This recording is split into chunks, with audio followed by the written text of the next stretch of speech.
495. I'm your guest.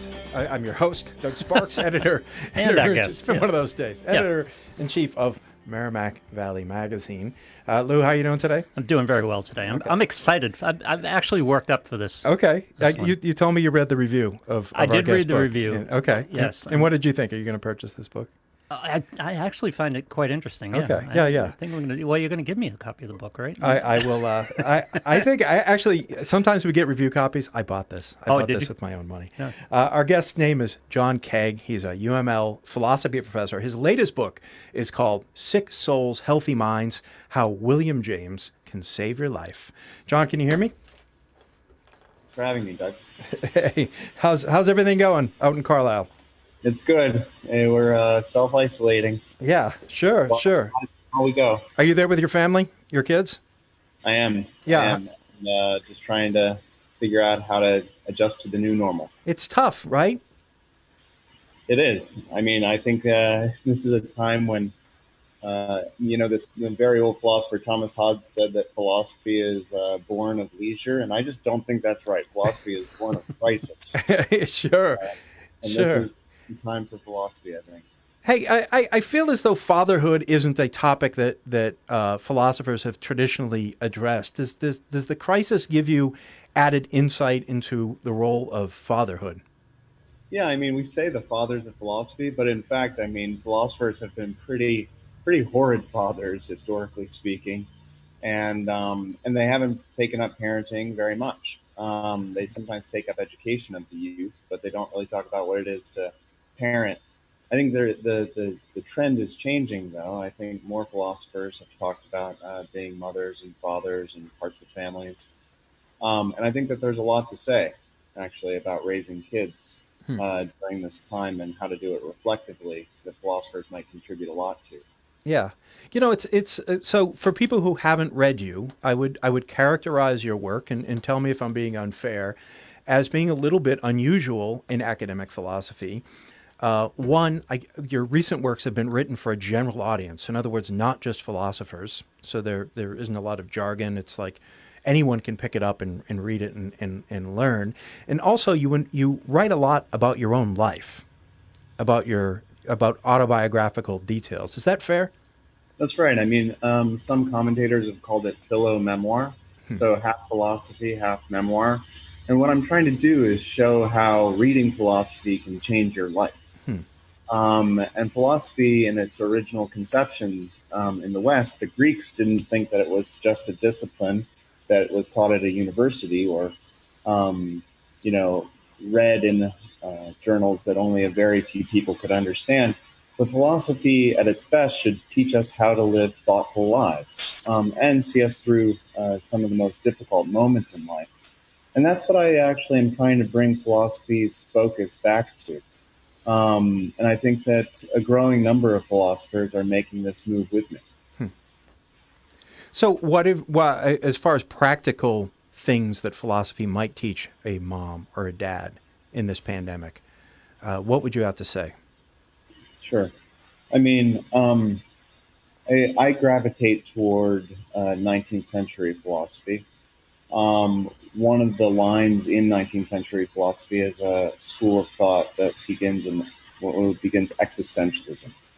And existentialism is a philosophy of freedom. It basically says that all human beings at their core are radically free. And this freedom isn't necessarily a full blessing, but it can cause a great deal of anxiety for people.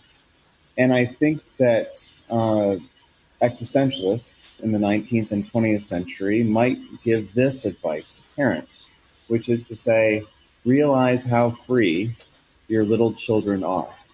And clamping down hard on them is oftentimes not going to lead to the best results. What we have to do is figure out ways to help children cultivate their freedoms in ways that are productive. And we also have to realize that too much freedom or too much at a young age. I have a 3-year-old and a 7-year-old. At too young of an age, opening the doors of freedom causes great anxiety and can cause great problems for children as well. But think about freedom in the following ways for kids, I think. Um, Not too much, not too little, but try to help kids cultivate their own. And I think that's what existentialists would suggest. I think additionally, what they would suggest is don't fool yourself about how much control you have over the situation. I think that they work against self-deception. Um, so I think those two lines would be what I would suggest philosophers of the 19th century might get at. Yeah. When you're talking of philosophers in the 19th century, who specifically are you speaking of? I'm thinking my book, Hiking with Nietzsche on Becoming Who You Are, is about Friedrich Nietzsche, who wrote in the 1880s, but also William James, who the most recent book, Sick Souls, Healthy Minds, is about. William James believed that we should, this is a Jamesian suggestion to parents, um, that we are habitual creatures. And the task of life is to cultivate habits that are enriching and meaningful and figure out ways to overcome habits which are self destructive. And that children are very plastic beings, meaning they are malleable beings. And that what we should be on our toes or watch for is the way that children can cultivate habits very quickly and help them cultivate good ones rather than bad ones. So for people who don't know, who are less familiar with philosophy or haven't studied philosophy, who was William James? It's a good question. I mean, William James is the father of empirical psychology in the United States. He taught at Harvard in the 1890s, and in 1890 wrote The Principles of Psychology, which is the first real um, book or serious book on empirical psychology, period. He's also the founder of what's known as American pragmatism.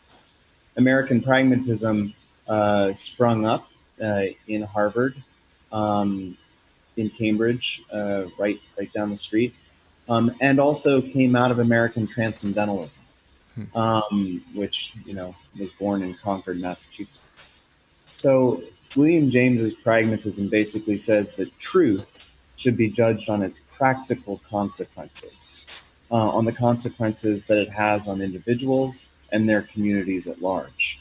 This stands in marked contrast to the way that truth has been discussed by philosophers basically in the 300 years before James, which tended to think that truth was a sort of idea in the head, as opposed to something that is embodied and that matters to people. So pragmatism had a big influence on things outside of philosophy, right? We're talking about psychology, but it's also had a huge influence on American law. Is that correct? That's correct. So where do we see it in our legal system? Well, in part, it has to do with precedent setting. So, for example, um, many of the laws that we have today were established over a long period of time through precedent, and the establishment of precedent has to do with the pragmatic method in the sense that the truth of a ruling has to do with its practical consequences in the real world. We also have to think about the way that the Constitution is interpreted. Pragmatism says that it's not a literalist, or it's not a literal approach to the law, but rather um, some might call it an instrumental or a pragmatic approach, meaning it looks for the consequences of rulings and the consequences of particular legal statements, rather than simply a literalist conception. So I actually want to start a little bit with your first. I don't think it's your first book, but it's the first book you wrote by yourself, American Philosophy: A Love Story. Is that correct? That's right. Because we're a regional publication, and we're about this area, and that book is about something that I think people might not be aware of. There was a lot of very important philosophy being done in this region in the 19th century. Is that correct? That's correct. I mean, this was probably the epicenter, um, the most vibrant place in the 19th century was arguably this surrounding community. Yeah. Yeah. And by the way, I don't know if I've ever told you this. I have to apologize. I ruined the copy of your book at the North Andover Public Library. I paid for it by check, so don't worry. I've paid up. But I borrowed a copy of the book from the library and read it. It's absolutely fascinating, but I spilled coffee on it. Oh, I hope they've managed to get a copy. I did send them a check. So what was that book about? What was it about finding these books, and what was your process of discovery sure. for that? I mean, William James had a summer home up in Shakora, New Hampshire. It's a little south of Conway. And he brought a lot of philosophers up to that area. And some philosophers in William James's day bought summer homes. One of them was William James's student, William Ernest Hocking. Hocking founded what's called West Wing, which is an estate in Madison, New Hampshire, up on the top of a mountain. It's 400 acres of pristine wilderness, and he built several buildings, one of which was a freestanding private library, a library of about 10,000 books. And in that library, Hocking collected rare first editions. First edition Immanuel Kant, first edition Hegel, first edition Descartes, from the 17th and 18th century. He also collected, when William James died, James gave, or rather his family gave, Hocking a large collection of William James's books. Now, in 2010, I had the opportunity to come across this library that was largely abandoned and help the family, the Hocking family, catalog and then save a lot of these books that were then donated to UMass Lowell. And in the process, I was going through a divorce at the time, and I was going through a new love at the time.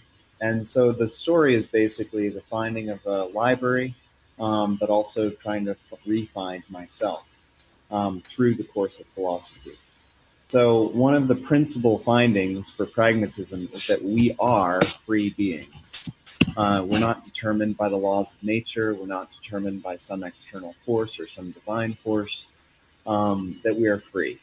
And I think that coming to understand a transcendental and pragmatic understanding of freedom really helped me through a first divorce, and then also thinking about love in a new way.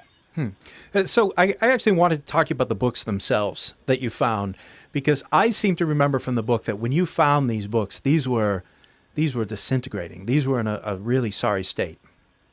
They were. I mean, it's a non-winterized stone building, and books do not handle being heated up and then dropped down to sub-freezing temperatures very easily. They also don't handle porcupines, mice, or other vermin very well. So yeah, the books were in pretty bad shape. That being said, what was fascinating about the building was that it was a time capsule of American intellectual history.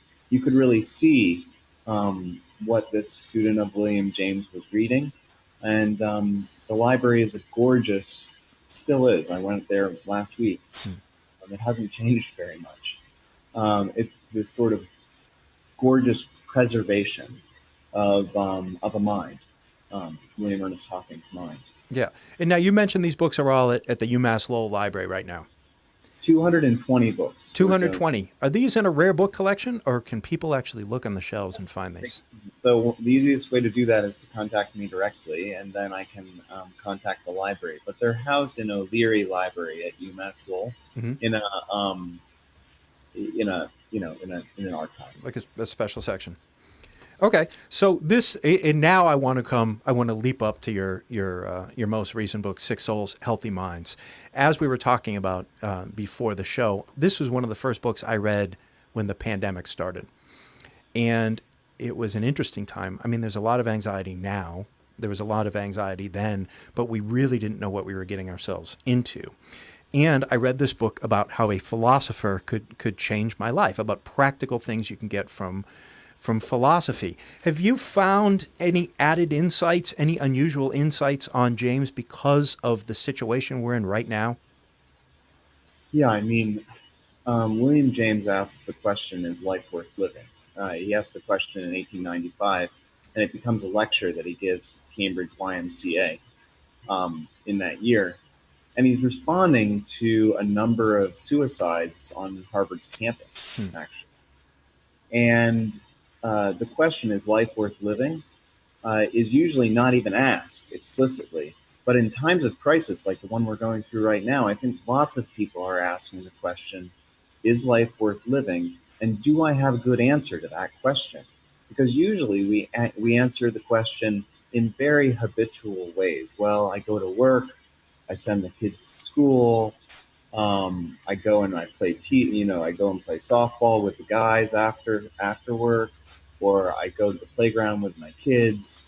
So the thing is, when those typical ways of answering the question are taken away from us, then the question is pushed on us in a very sort of urgent way. It's like, well, I'm not sending the kids to school, I'm not going to work, I'm not playing softball, and I'm not doing my typical answers to this question, right?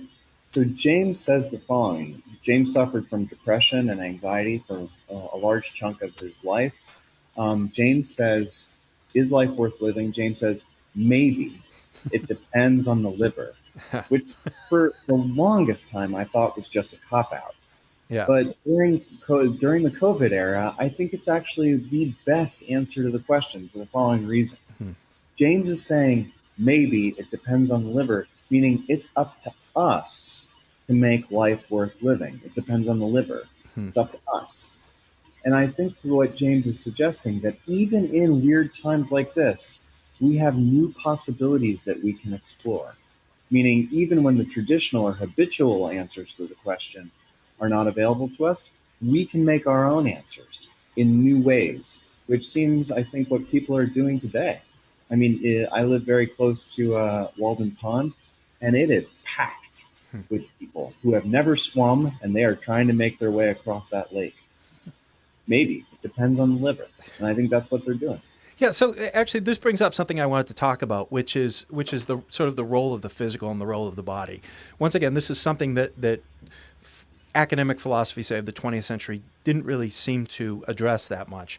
But you've written about hiking with Nietzsche. You've written a book in which you're physically kind of hiking up to this rare books collection. Does James have anything to say about athleticism, moving the body, and how it relates to thinking? Yes. I mean, James has a very novel theory of the emotions. It's usually called the James Lang theory of the emotions. And it goes something like this. It says, usually we think that my emotions come first and then I act a certain way on the basis of my emotions. James says that you have that all backwards. He says, first you act and then you feel a certain way. So it's not that I laugh because I'm happy, it's that I'm happy because I laugh, which is a weird thing to say. But in these times, I think of yoga, for example. Like James's best friends was one of the first yoga practitioners in America, and he said basically, if you think about what it is to move your body in particular ways and the emotions that then stirs up, when you look up, for example, when you look down, for example, these motions actually affect these motions actually affect our emotions. And I think that that's interesting to think about. I mean, people are going for walks today, not just because they have nothing else to do, but because, it actually makes you feel better. And I think that that's what James is tapping into with the James Lang theory of emotions. Um, Yeah, I see this a lot. I've been walking the rail trails a lot, and it's probably something I should have been walking before anyway. So it's been an unexpected positive outcome of the pandemic. So you mentioned you swim at Walden Pond regularly, right? I do, yeah. And that it's been pretty crowded. So when you're there, it's also interesting that you're swimming at Walden Pond, because James, in some sense, had a relationship with Henry David Thoreau in terms of lineage. Is that correct? That's correct. I mean, Ralph Waldo Emerson was very close friends with William James's father, Henry James Sr. And you can see direct correspondence between Emerson's transcendentalism, the idea of self-reliance, for example. Whoso would be a man must be a nonconformist, Emerson says. And James's willingness to think about freedom in a very real way, to think about what it means in an American context, and to try to come up with a novel American philosophy, which Emerson basically charges uh, the scholars of the 1840s with. In his American Scholar, he says, "Too long have we relied on European books. We need to make our own books." And I think that's what James is doing in the 1880s and 1890s. Is this still an issue? Is there still? Is philosophy still compartmentalized in this way, or is it not worth thinking in those terms of like, oh, we need an American philosophy versus a French philosophy versus German versus South African philosophy? It's an interesting question. I mean, I think that we still pay homage to European thinkers, and we should. I mean, they formed, at least for Western philosophy, they form the basis of um, what is typically regarded as philosophy. But I also think that we need to think about alternatives like indigenous philosophy, for example, or African American philosophy, or African philosophy. I think that what you see is that certain territories and certain types of people have been marginalized in the history of philosophy and need to be brought in. And unfortunately, the mainstream is still very European. So, beyond the sort of practical aspects of philosophy, the stuff that makes you think, oh, maybe I should get up and run around, and that's good for me. You've written in the past, and one of the topics of interest is that you've explored is ethics. Mhm. Does James have anything to say about some of the ethical crises we're facing right now? Yeah, um, he does, and I'm going to take it in a couple of different directions. One is James believed that what we need and that what we lack is what he calls sympathetic insight. In an essay that he entitles "On a Certain Blindness in Human Beings," he says that what we oftentimes fail to do is to see other people's inner lives as being as vibrant and important as our own inner life. And I think that's one of the things that we're missing today, both at a sort of political level, if you think about the Black Lives Matter or the George Floyd sort of situation, or at the COVID sort of self-imposed isolation level. So what we need is to actually see that other people's lives are as vivid and as animate as our own. Now, what I think is interesting about James's essay is that he comes to this realization in Appalachia, on a trip to the mountains, where he goes past a number of very poor communities, and he has this self-realization. He thinks, I used to think that those are the ugliest possible communities.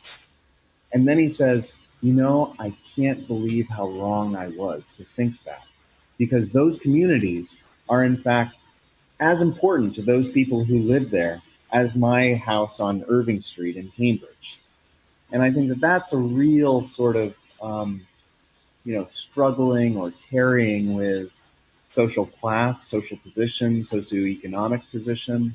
And I think James didn't do it very often, but in this essay, he really does. He says, one of the things that keeps us from seeing the inner lives of others is A, our cloisteredness in our own socioeconomic realm, but two, also the processes, the business that we do on a day in and day out basis that keeps us in that social class, keeps us from seeing the lives of others as being meaningful.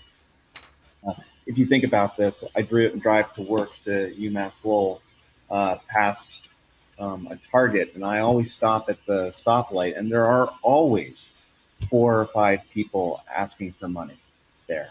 And it is very easy to just be hell bent on the way to work without looking them in the eye. Um, or to not regard them as actual human beings, to try to see their inner life, what it might be like to ask for money. Um, and I think that James is saying just use your imagination.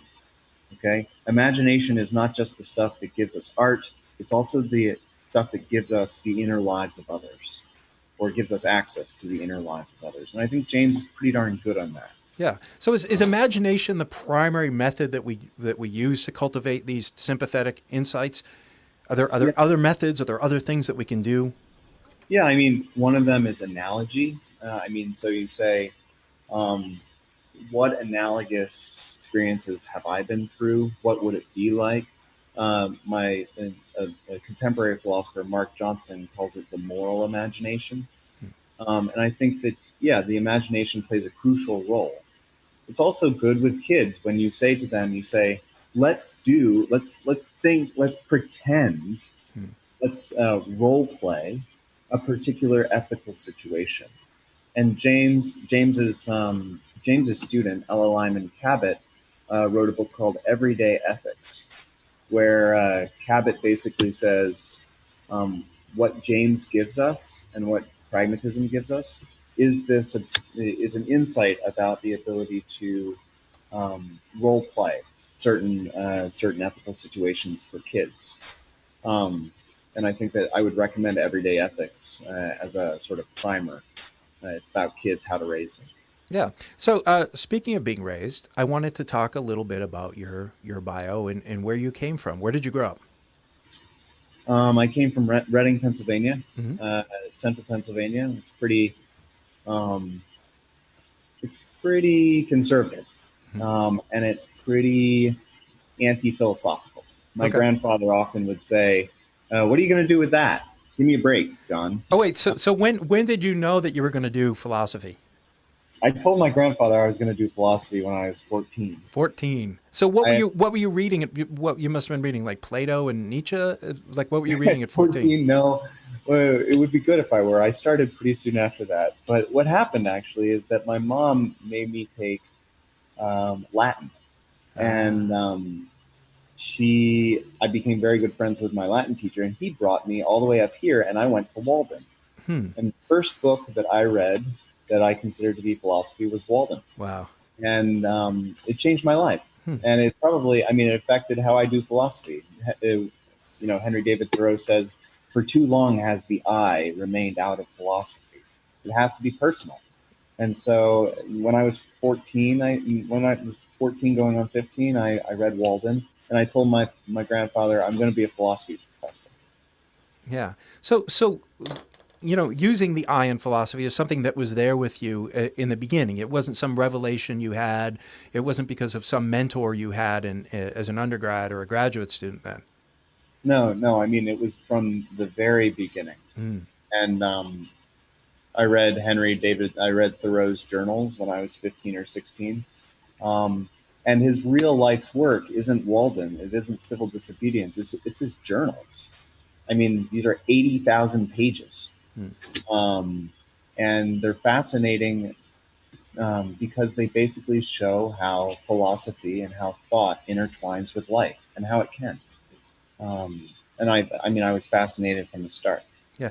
When you were younger, were there any particular philosophers that you found repulsive or that you're just like this is not it. This is not the way to take things. Way to take it. Yeah, I mean, so there's this philosopher by the name of Immanuel Kant. And for a very long time, I was an enemy of Immanuel Kant because it seemed very systematic, it seemed very impersonal, and it seemed as if Kant um, emphasized rationality at the expense of the emotions and at the expense of the body. Mm. And like it just didn't track my life. And so, yeah, for a long time, I thought that Kant was the person I should push against. Yeah. So you mentioned growing up in Reading, Pennsylvania. That was sort of an anti-philosophical place, and now you're in Lowell, which I think, even though we have a sort of, there's something of a literary tradition, I would also characterize the culture around here as being anti-philosophical. Is that fair? Um, Maybe in a different way. It's a dangerous question. It's a good question. Let's go there. So to answer your question very simply, yes, and then I'll do a follow up. Yeah, Okay. here's the follow up. That when my grandfather, who was a pharmacist, turned 99, and before he declined very rapidly, he knew he was going to decline, and he was facing death. And all of a sudden, the telephone calls to me became more often, and more philosophical. So when you face death, when you look death in the face, I think that philosophical questions come very quickly. So, what is the meaning of life? What is God? Is there an afterlife? Am I a good person? Did I live a good life? Those are all philosophical questions. And what's interesting is that we oftentimes defer them to the place at the end of life, when unfortunately you can't go back and change your life on the basis of those questions. It's a little too late. So, what I do for my students is I have them imagine their deaths a bit early. And I think that that's one of the things William James asked us to do. He said, imagine if you only had a little bit of time left. How would you spend your life? And in the classical form, Socrates says, the point of life is to come to a good account of your life. Do you have a good account? And I think that that's the James and Emerson would agree with that. He said, come on, get a good account of life. What could it be? What could it be about? And I think that that's a very philosophical sentiment, or a very philosophical question. And I think it resonates with even the most unphilosophical among us, especially when we're facing our own demise. Do you have young students who are psychologically unprepared to face those sort of questions? Do they struggle with that? Yeah, I mean, it's a really good question. So the type of class that I teach at UMass Lowell is a very hard-hitting existentialist class. I say, imagine your death. I say, let's talk about anxiety and dread. Let's talk about the fear of death, what we actually fear. Now, the issue with teaching a class like that is that what comes with it is a moral responsibility for a teacher to be there for your students. So, I mean, I teach usually one or two classes a semester, okay? Because I have other administrative duties. It gives me the chance to be there for my 40 or 80 students. And I think that's what really matters. And so to answer your question, yeah, there are students who are not prepared for these questions, and you have to tread gently. So I wanted to talk about how prolific you are as a writer, because in the past few years, you seem to really be sort of churning out the pages. Where does that energy come from? Do you think of yourself as being prolific? Do you feel like you're talking about your own death? Do you feel like you're on the clock somehow? Because it's almost like you're writing so much that you're on the clock. Yeah. Yeah. Yeah. I mean, there's this, Like, does that come from a sense of dread?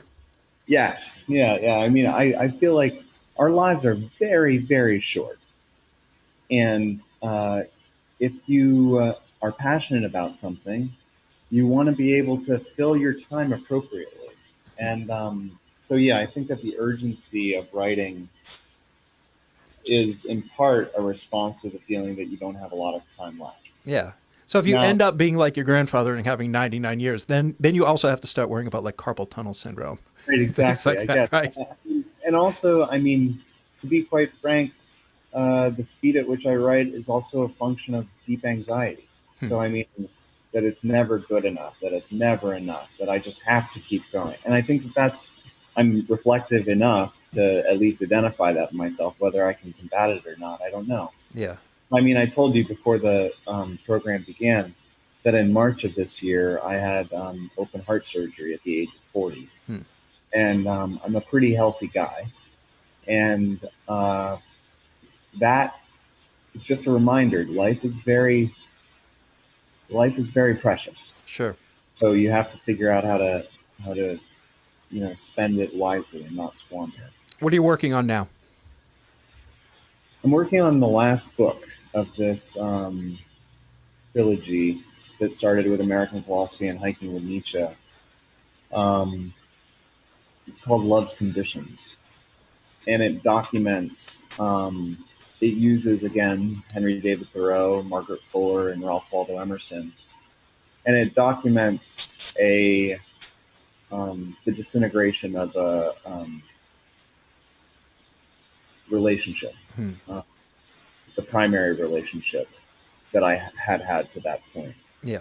And how Thoreau and Fuller can sort of help you think about the disintegration of love and its conditions. And it'll come out with Farrar, Straus and Giroux, my publisher, in spring of 2022. 22. And do you have any idea what you're going to work on after that? Yeah, I do. Okay, let's hear it. I do. Can you tell us? I'm going to work on a book for FSG, Farrar, Straus and Giroux, called American Blood. And it's about the Blood family, which is a big New England family. Are they the owners of Blood Farm in Groton? You got it. Okay. The same. Yeah, And you're in. I hope you don't mind if I mention that. You're a vegetarian, correct? I used to be. Oh, you used to be. So maybe you have tried Blood Farm bacon.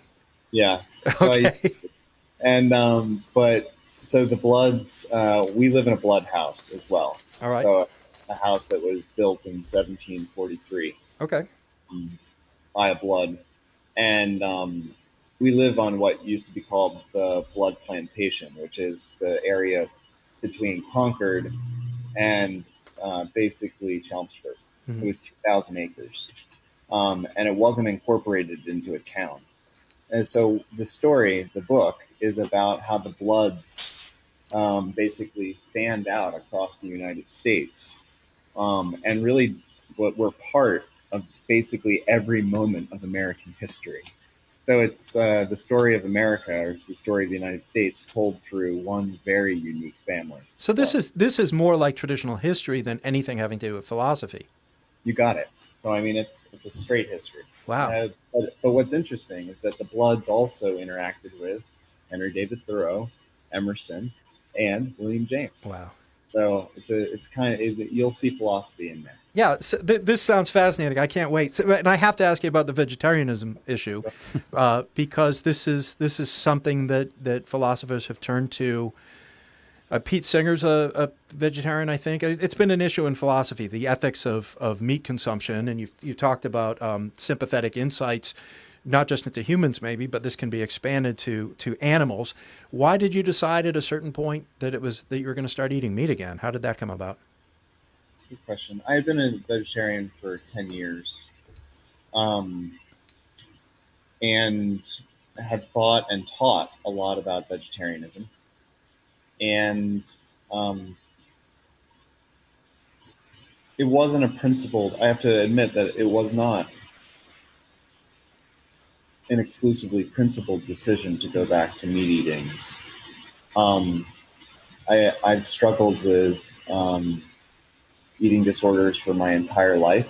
And what I was finding is that my commitment to vegetarianism was heightening my obsession about food. Yeah. And so relaxing some of the strictures around what I ate, what I consumed, and how I thought about that, I found to be psychologically helpful. That does not mean that I'm making the right ethical choice. Yeah.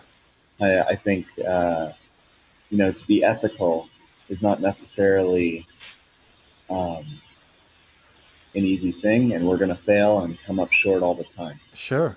Well, I appreciate your candor. I think I've heard this before. I think I've heard of that tie, and I also seem to. And I'm not an expert. I don't want to get into something where I really have no business talking about it. Where it seems to be that there might be something in animal flesh that's better for mood. It seems that people who don't eat animals tend to have a higher incidence of depression and anxiety and things like that.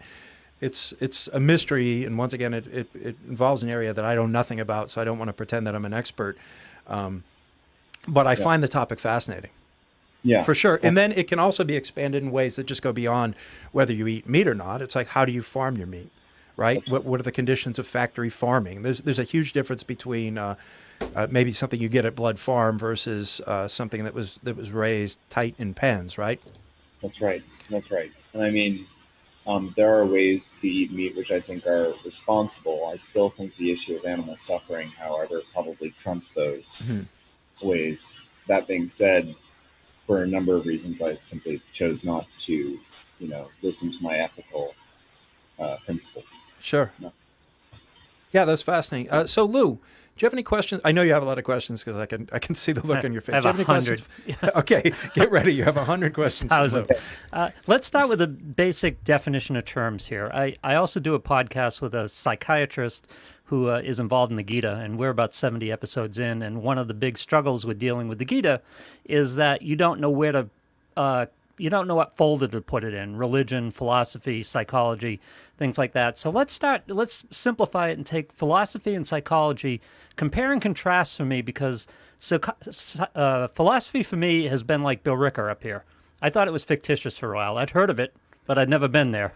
And philosophy, I've heard the term. I hear people talk about it. I've even read some of these writers and philosophers, but I'm not sure I've ever actually been there. So define philosophy for it and maybe contrast it with psychology so we can all get a handle on it. Sure. It's a good question. It's a good question. It requires a long answer. I'll try to boil it down a little bit. So philosophy and psychology originally weren't separated off. So when Aristotle, the ancient Greek, did philosophy, he also thought he was doing psychology. Same with Plato. Um, so the distinction between psychology and philosophy um, really wasn't established until the 19th, sort of late 19th century, in terms of discipline, the separation of the disciplines. Mm-hmm. And so the issue about philosophy being primarily concerned with what is the truth, what is ethical, um, and what is the real. So, what is the truth, epistemology? What is the real, metaphysics? What is good, ethics? Got separated off from how do we think? Mm-hmm. How do people make? How do human beings make decisions? How does the brain work? How does the nervous system impact the brain? These questions, I think, and also about mental health, like issues of mental health, Right. get separated off basically when James is alive. I mean, if we think about the formation of Emerson Hall, which is the philosophy department at Harvard, it's right around 1900, and it gets separated off from psychology. So I think that one of the things that I'm actually trying to do is to bring these disciplines back together in a particular way. So I think that the questions of morality, the questions of truth, impact um, how we conceive of ourselves as thinking, feeling beings, and also how we conceive of mental. I won't say. Well, let's just say psychic disturbances. Like mental. The way that we experience anxiety, depression, mental disorders. I thought I had the answer during you and Doug doing such a great job. I thought I had the answer to that question in the middle of this episode, and then you said psychology has to be personal, because what I thought the answer might be was philosophy is societal or collective psychology. It's about how we relate to each other as opposed to how we relate to our own mind. Right. No, that's good. That's a good suggestion. I mean, what I think, however, is that the way that the discipline of philosophy is oftentimes sort of framed is, unfortunately, around just what is truth. Mm. How do we define propositional truth? And I don't think that's a very rich way of thinking about philosophy. I actually tend to think that what you just described would be a better way of going. I read Doug's review of the book, and I don't have it in front of me, so I hope I don't misquote you, Doug. But it was talking about you trying to find happiness in life, or philosophy trying to find happiness in life. And in my head, I thought, well, there's a big difference between trying to find happiness in life and trying to avoid sorrow in life. It's a whole approach difference. When I put that in front of you, how do you feel about the difference in terming, finding happiness in life as opposed to avoiding sorrow in life? Right, great question. So I think that happiness is a sort of fleeting, oftentimes described as a sort of fleeting thing. And what James is trying to do for us is to find meaning in life, not necessarily the happiness that we get from, eating a chocolate sundae Right. or Yeah. having, you know, James is enough of a pessimist and enough of a realist to think that what we might be after in life is meaning and not necessarily just happiness. I oftentimes say to my students, like, what's the most meaningful moment of your life? And it's not typically the happiest. Right. So I think that we have to make that distinction. When it comes to avoiding sorrow, I think James suggests, like the pessimist Arthur Schopenhauer, that we might consider ourselves something like companions in misery at points. In other words, to avoid sorrow is to avoid something pretty significant in life. Right. And I think James would say that we don't necessarily want to avoid sorrow, but rather orient ourselves to it in a productive, maybe not productive, but in a meaningful way. Hmm. So when we look at how much suffering is going on in the world, or how much sorrow there is, maybe we find that as the sort of tie that binds people. As I go through a lot of modalities in this, I find a lot of the same principles dressed up in different lexicons and different terms and things like that. And you were talking about meaning as opposed to happiness. And when I'm working with the psychiatrist, with the doctor on the Gita, he spends a lot of time defining pleasure versus happiness. In other words, I think that's kind of the same thing we're talking about, right? Seeking pleasure is fleeting and often leads to problems. Finding happiness is a whole different thing than seeking pleasure.